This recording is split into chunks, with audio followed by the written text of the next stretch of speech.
বিশ্বকাপের মঞ্চে রিওলাম তৃতীয় ও চতুর্থ ডিভিশনের ক্রীড়াসূচি, ইউনাইটেড কলকাতার অনুশীলন ম্যাচ, পঞ্চম ডিভিশন গ্রুপ বি এর চ্যাম্পিয়ন ঘোষিত।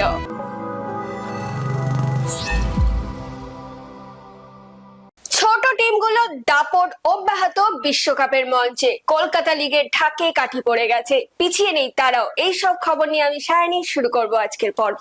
মণিপুর থেকে বিশ্বকাপের মঞ্চে, হ্যাঁ ঠিক শুনছেন, ভারতের রিওলামধার পোল্যান্ড অনুষ্ঠিত ফিফা বিশ্বকাপ আন্ডার-20 ম্যাচের পরিচালনায় 2024 সালে তিনি আন্ডার-17 বিশ্বকাপ ম্যাচের দায়িত্বে ছিলেন। কলকাতা লিগ তৃতীয় ও চতুর্থ ডিভিশনের ক্রীড়াসূচি প্রকাশিত। আসুন দেখে নিন সেই সূচি।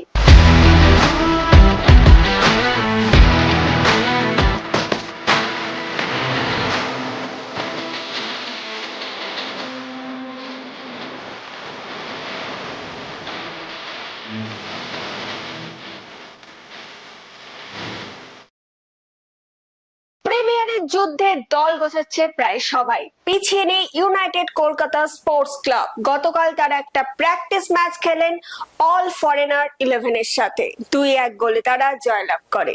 সদ্য সমাপ্ত কলকাতা ফুটবল লিগের পঞ্চম ডিভিশন গ্রুপ বি এর চ্যাম্পিয়ন ও রানার্স এর নাম ঘোষিত হলো। আজ লিগ কমিটির সভায় পয়েন্ট টেবিলে আনুষ্ঠানিকভাবে অনুমোদিত হয়। এই বিভাগে চ্যাম্পিয়ন হয়েছে বুদ্ধিস্ট ক্লাব ও রানার্স আপ বাগমারি ক্লাব। কি আপনারা তৈরি তো? এখন সময় হয়ে গেছে কিন্তু প্রতিদিনের মতোই ফুটবল কুইজ মগজ আসছে। চলুন তাহলে প্রথমে দেখে নিই গত বৃহস্পতিবারের প্রশ্নের সঠিক উত্তর। গত বৃহস্পতিবারের প্রশ্নের সঠিক উত্তর হলো এফএ কাপ।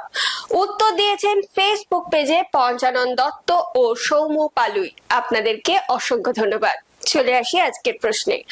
আজকের প্রশ্ন হলো ডুরান্ড কাপ কত সালে কলকাতায় প্রথম অনুষ্ঠিত হয়?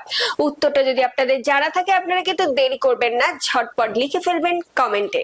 আজকের ভিডিওটি যদি আপনাদের ভালো লেগে থাকে তাহলে কিন্তু অনেক শেয়ার করে দেবেন এবং আমাদের ফেসবুক পেজটিকে ফলো করে দেবেন।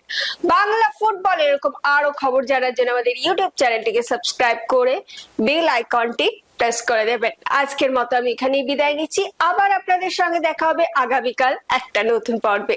শুভরাত্রি।